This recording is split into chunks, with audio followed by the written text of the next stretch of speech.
আপনি ব্যাচেলর অথবা masters complete করেছেন, অস্ট্রেলিয়াতে পড়াশোনার জন্য চিন্তা করছেন। আপনার জন্য মাথার মধ্যে কয়েকটি প্রশ্ন খুব কমনলি ঘুরছে। সেই প্রশ্নগুলো কি হতে পারে?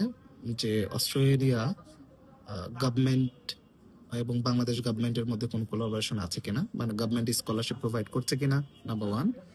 নাম্বার টু হচ্ছে ইউনিভার্সিটি ডোনেশন দেয় কিনা ইন্টারন্যাশনাল স্টুডেন্টদেরকে। নাম্বার থ্রি হচ্ছে সাধারণত যদি স্যাট করি, সেক্ষেত্রে কোনো এক্সট্রা স্কলারশিপ পাওয়া পসিবল কিনা। স্কলারশিপ গুলো সাধারণত কত পার্সেন্ট প্রোভাইড করে থাকে ইউনিভার্সিটি, এবং স্পন্সরের যে বিষয়টা আছে, স্পন্সর থেকে করতে পারবো। এই প্রশ্নগুলো খুব কমনলি আমি পেয়ে থাকি স্টুডেন্টের কাছ থেকে। তো আমি প্রশ্ন অ্যানালাইসিস করলে যেটা দেখতে পারি যে অস্ট্রেলিয়ার কোনো স্কলারশিপ প্রোভাইড করে না G2Z।